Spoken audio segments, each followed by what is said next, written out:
3, 2, 1. Hi there, Michael Griffiths here, Referral Marketing Guru. Great to have you on this particular video where we're going to look at networking.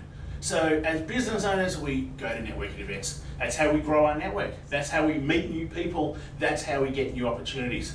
But there's a few things I want you to think about because networking is very different to what it used to be. Networking right now is fast paced. Lots of people go to hundreds of different networking events all the time. I just had a look the other day and I was invited to 70 networking events in the next 10 days. That's how many choices we have. But what are the right events to go to? Do you have your sorts of people at those particular events? How do you pick the event to go to? So all of that, there's a bit of an art form to. And there's some questions you need to think about. The first question is this event going to have my target audience there? Is this event going to have people which might be able to open up new doors and opportunities for me? Is this event the type of event where people who are there are the same sorts of people that I want to hang around with? They're the first three questions that you should be asking to choosing an event. But let's get actually into the networking side of things, because there's a few things which could actually turn your networking around and make sure that you actually walk away having a successful networking event rather than an average networking event.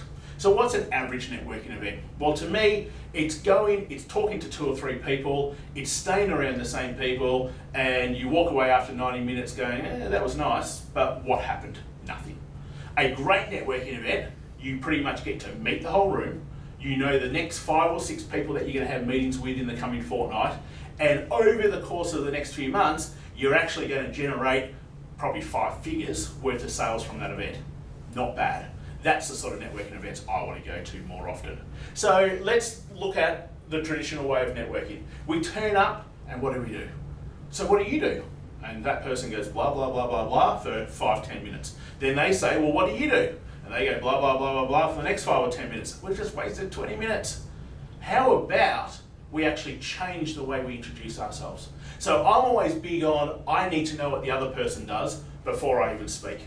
That good old saying, we've got one mouth and 2 ears, well, that's very much why you network by listening rather than network by talking. So, very much I start off and I'll go, great, so tell me more about what you do. And they will tell me. Now, when they ask, so tell me what you do, I go into something like this, because I don't even know if they care about what I do. So why would I spend 5-10 minutes explaining what I do if I don't even know if they care about what I do? So I do something very quickly, and I just go, do you know how most people find it really hard to get a lot of referrals coming into their business?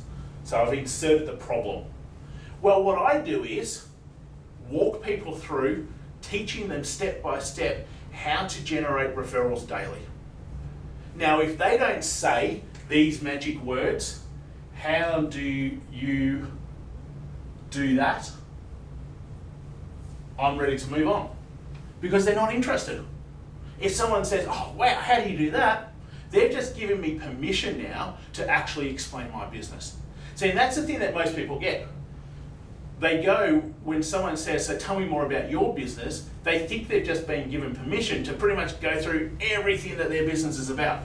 Where in fact, what's the other person doing? Well, they're probably looking around the room or they're going, come on, it's my turn to talk. They're not paying attention. So everything you've just said has just been a waste of hot air. So by doing it this way, you will only now speak to the people who are actually generally interested in what you do. And if they don't mention that, then you go, fantastic meeting you. And you move on to talk to the next person. Because now all of a sudden, rather than spending 15-20 minutes with each person, as you both go through your stories, you only now need to be spending 3, 4, 5 minutes. But you'll spend longer with somebody who actually is interested in what you do. Now there's also then an art, because if they're really interested in what you do, you don't want to get caught up with them for the whole networking session. The idea is, great, you're interested in what I do, I'm interested in what you do, let's catch up after the meeting. So that's how you can move around and get to a lot of people in a networking event and then have your good half a dozen follow-up meetings that take place the next day. So at networking events, you've got to remember this. No one woke up that morning going, I'm going to this networking event to buy something. Everyone's there to sell. Okay, so everyone is also then very cautious that you're trying to sell to them. So when you all of a sudden don't start selling to them, but instead you just go, so do you know how, and this problem, and when they start nodding, well, what I do is, and then you insert the solution, all of a sudden you're going to notice that their selling wall that they have up when you first start talking to them disappears, and you can actually now have a proper conversation with them. So it's really important at networking events that you go with a goal. So every networking event I go to, these are the outcomes I want to achieve. Whether it takes me 20 minutes, 60 minutes, 90 minutes, as soon as I've achieved them, I'm out of there. So my outcomes are, I need 6 meetings from this event within the next 2 weeks from the good people at that event. So that might mean the first 6 people are all great, I'm gone. It might mean I need to speak to 30 people to get my 6. Doesn't matter how long. One of my goals is I need 6 good meetings coming out of that networking event. I want to be able to find interesting people that might be able to become part of our networking community.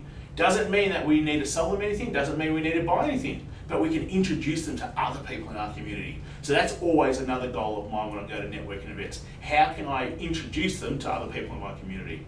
My last goal is always listening out for and asking, so what sort of challenges do you have right now? Because I'm listening for referral opportunities for my network at the same time. So when you go to your next networking event, have a think, what are your goals and outcomes? Give that way of introducing yourself a go, and all of a sudden see if you can get to more people than what you would normally get, and now look at the results. See if those results are better than what you're probably currently getting at networking events. Hope that's been helpful, and really look forward to seeing you at the next video.